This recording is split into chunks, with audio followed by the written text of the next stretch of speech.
साथियों, आज ननद और भौजाई ने मिलकर ऐसा काम कर दिखाया कि राधा कृष्ण जी की एक ऐसी सुंदर प्रतिमा तैयार हो गई जिसे देखकर पड़ोस वाली आंटी का घमंड अपने आप टूटने वाला है। दरअसल साथियों, हुआ यूं कि आज सुबह सुबह पड़ोस वाली आंटी बिना किसी खास वजह के घूमने के बहाने हमारे घर आ पहुंची। घर में कदम रखते ही उनकी नजर चारों तरफ टटोलने लगी, जैसे किसी कमी की तलाश हो। तभी उनकी नजर हमारे पूजा के कोने पर पड़ी और उन्होंने मेरी माँ को ऊपर से नीचे तक देखते हुए ताने भरे अंदाज में कह दिया, अरे रांची, तेरे घर में तो राधा कृष्ण जी की एक भी प्रतिमा नहीं है, ऐसे भी कोई पूजा करता है क्या? साथियों, ये शब्द सवाल नहीं थे बल्कि सीधे दिल पर चोट करने वाले थे। ये सुनते ही मेरी माँ का चेहरा उतर गया, आंखों की रोशनी जैसे बुझ सी गई। फिर भी माँ ने अपने आंसू छुपाते हुए धीमी आवाज में कहा, अरे जूही, मैं तो रोज गांव के मंदिर जाकर राधा कृष्ण जी की पूजा कर लेती हूँ। घर में मूर्ति ना हो तो क्या हुआ, भगवान तो हर जगह होते हैं। माँ की ये बात सुनकर पड़ोस वाली आंटी के चेहरे पर एक अजीब सी मुस्कान आ गई। वो घमंड से भरे लहजे में हंसते हुए बोली, अरे जब हैसियत नहीं है घर में राधा कृष्ण रखने की तो मंदिर में ही पूजा करना पड़ेगा ना। इतना कहकर वो ऐसे मुड़ी और चली गई जैसे जीत उसी की हो। लेकिन साथियों, उनके जाने के बाद जो माहौल बना उसे बयान करना आसान नहीं था। उनकी बातों ने मेरी माँ के दिल को अंदर तक तोड़ दिया था। माँ बिना कुछ कहे चुपचाप अपने कमरे में चली गई और चारपाई पर बैठ गई। उनकी आंखें सूनी थीं, जैसे कोई सपना ही बाकी न बचा हो। ये सब देखकर मेरी भाभी और दीदी अंदर से तड़प उठी। दोनों ने एक दूसरे की तरफ देखा और बिना बोले समझ गईं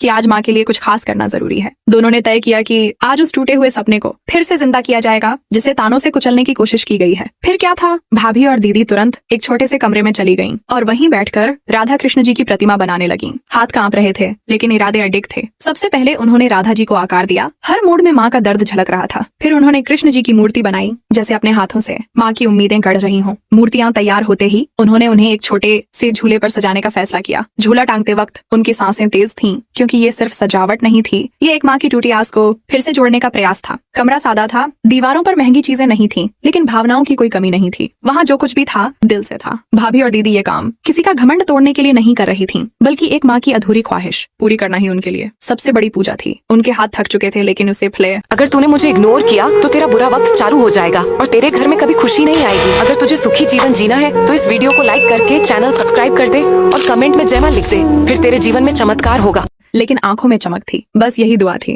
कि माँ के चेहरे पर फिर से सुकून लौट आए। अब साथियों, घंटों की मेहनत के बाद राधा कृष्ण जी की प्रतिमा लगभग तैयार हो चुकी है। झूला सजा हुआ है, कमरा भी तैयार है। अब सिर्फ इंतजार है उस पल का जब माँ कमरे में आएंगी और अपनी आंखों से वो सपना देख पाएंगी जो कभी उनका था। अब देखना ये है कि माँ की मुस्कान पड़ोस वाली आंटी के घमंड को पूरी तरह चूर कर पाती है या नहीं।